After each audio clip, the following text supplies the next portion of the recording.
So, guys, I'm going to go through some predictions real quick on some stat leaders that will happen in the NFL, if you think you agree with them or not. But first, a few things in the news, including CBS Sports and Nickelodeon team up for the first alternate telecast of their Super Bowl.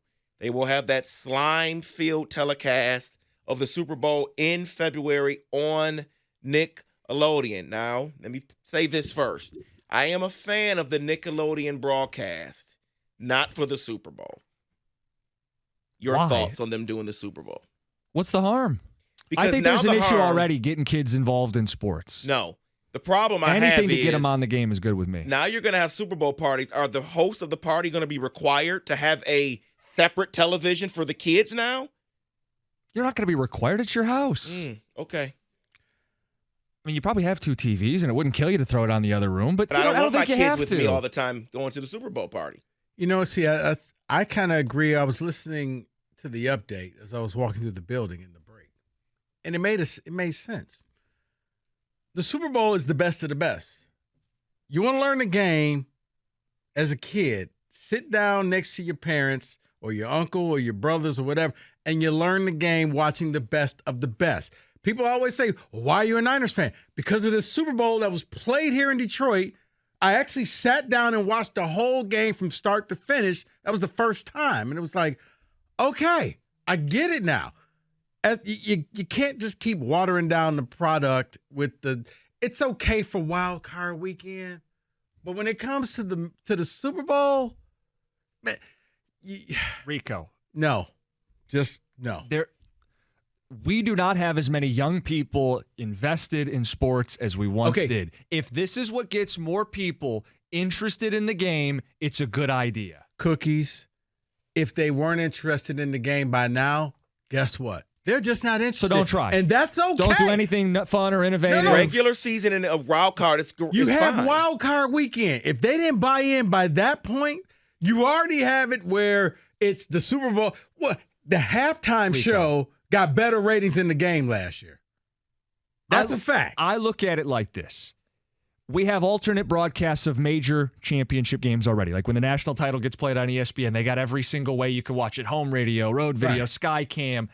This is just an alternate way of watching the Super Bowl. Right, but here's the thing.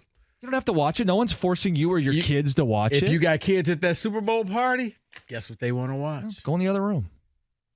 Yeah, that's going to be real easy to keep them in that room. All right, so Don't have kids then, David. I don't know what to tell you. I knew we were going to get there eventually. I had the pro kids opinion there. I was saying do something for the kids, and now I end up as the bad guy. Just go to the Or next you can story. just teach them the right way and just Okay. sit them down, Your regular father of the game, year. teach I get it, them. David. So let's go through some projections. Some projections on who's going to lead stat categories in the NFL. I think this one's a given. Passing yards, they predict that Patrick Mahomes will lead in passing yards with 5,100. Justin Herbert right behind him at 5,086, and Joe Burrow 4,800 yards. Sound about right? Mahomes, Herbert, Burrow. I'm just not really feeling this Herbert thing. Now, I like the fact. But I like the fact that he has a new offensive coordinator, so I do think he will be better. But I don't know if he'll be better than Burrow. So, no, I'm not willing to say he will be the second best. Now, he does put up a bunch of stat padded. He's the new Matt Stafford. Okay? Doesn't do much, but he pads his stats. I think he gets more credit than Stafford ever did. But I see the comparison. I've made the comparison. It's not crazy. He threw for 5,000 yards 2 years ago. Last year, it was kind of a house of horrors. They lost Mike Williams and Keenan Allen at different points in the season. They had a disaster of an offensive coordinator. Their left tackle got hurt. Right. Now Healthy, Dallas' plus you coordinator comes over. Yeah, and you plug in a first-round receiver, Quentin Johnson, into the mix, too. I think they're primed to have a big stat year. I'm not saying they're winning a Super Bowl, but this is about stats. Could he throw for 5,000 yards? right. He's already done it. I wanted the Lions to get Quentin Johnson. So I'm going to skip the QB touchdowns because it's the same guys, okay? Yeah. So we'll go to the rushing yards. They predict the leader will be Saquon Barkley at 1,597. Henry will be right behind him at 1,538. And then Nick Chubb, third, 1,400 yards. Is there anyone you think that can jump into that top three maybe? I mean, Jonathan Taylor's dealing with a contract situation. So they use them as receivers and running backs, but guys like Christian McCaffrey, Bijan Robinson would be two others I'd throw in the mix. Jameer Gibbs. For rushing No, I'm leaders? kidding. Okay. You know what? I don't think Saquon will be the rushing leader. Who do you think it is? Because Saquon is upset. Now, it depends on how hard what he does in training camp.